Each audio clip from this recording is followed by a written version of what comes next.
Natalia. This story began many years ago. I was still at university at the time. I fell in love with the guy. Kalya was incredibly handsome and funny. Half of the girls in our class were in love with him, and he paid attention to me. We started dating. I was the envy of all the girls, and I was so happy. 6 months later I got pregnant. And Kalya immediately said that I should have an abortion. But I was afraid to have an abortion.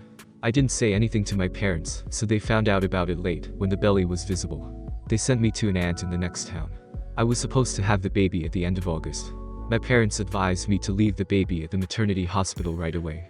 So at the end of August I gave birth to a baby girl. When I was lying in the maternity hospital, they brought me a baby girl, and the nurse said, "Feed your baby girl. Don't give up on her. Look how pretty she is. It's a great sin to give up your baby. And you will have to pay for that sin. You'll raise your daughter on your own. All babies cry. And your daughter is lying there quietly. Have pity on her." But I didn't take the nurse's advice. I wrote a renunciation of the baby and went back to the university. Kalya transferred to another city, and I never saw him again.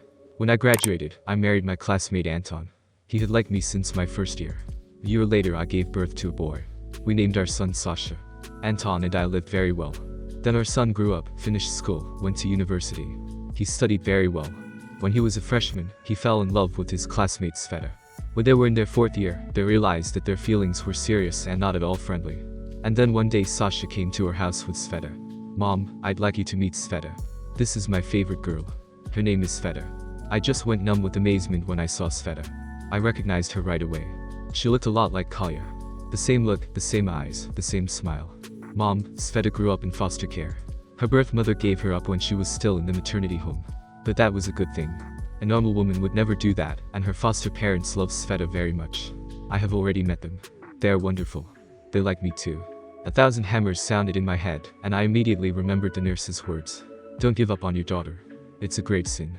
It's a sin you'll have to pay for." I realized it was payback time. I cannot allow marriage between Sasha and Sveta.